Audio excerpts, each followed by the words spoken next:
On your last assignment, I asked that you choreograph a stage dance for a live audience. Everyone put in some good ideas, and I was entertained and impressed all around. Great job. Now we're getting into screen dancing, which is very different.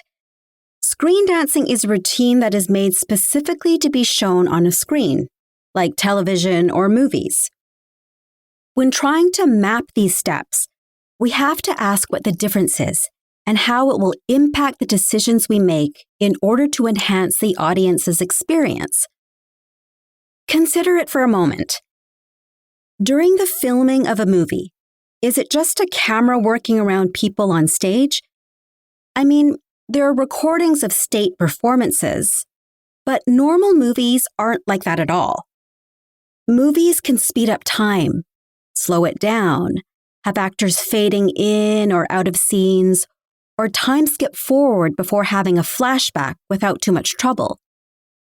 These techniques are unique to filming in that they can't be replicated during a live performance on stage. However, they can be performed in a screen dance. Now, we'll look closer at these ideas a bit later in the lecture, but for now, you should be thinking of ways to incorporate a choreographed dance into a filmed project without having it be a simple recording of a stage play. Yes? But don't the dancers end up missing something? I'm a dancer, and the audience's reactions, the applauses or gasps, it energizes me. And my teammates, it's inspiring. I can see where you're coming from, and screen dance isn't necessarily for everyone.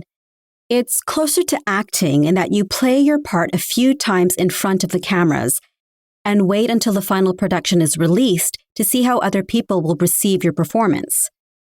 Some dancers may be reluctant to join because they're used to performing live and thrive on the instant recognition. However, there are some other ways a dancer can reach out to an audience through screen dance.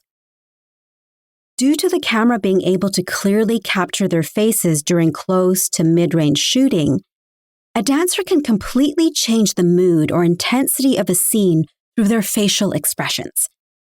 In a live stage show, only the front row may be able to see a dancer's face clearly enough for that. Is there anything we should know specifically?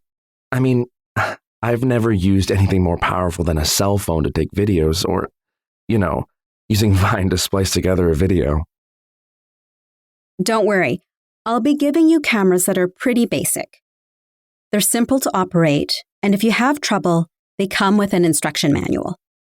The film editing software will become familiar to you in the next few days, as we'll be going to the computer lab later to introduce you to it and show you the ropes.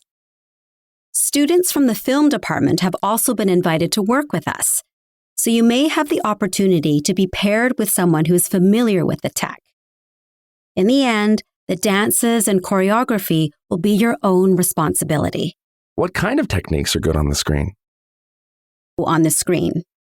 First, you film the dancer moving off the screen several times. Then you take that film and splice it together, timing it to look like the dancer is meeting themselves in the middle of the screen, or like they're dancing with themselves. This kind of thing can't be done in live performances unless you're lucky enough to have twins or triplets in the cast. Another technique involves CGI, or just superimposing the images, since you likely won't have time to render anything. You can impose an image, like a tiger or fire, and have the dancer leap over or through it to dramatic effect without actually being in danger. That sounds pretty cool, but why would anyone pay to see a live performance if they can just watch on a computer? What if live plays were replaced by screen dance?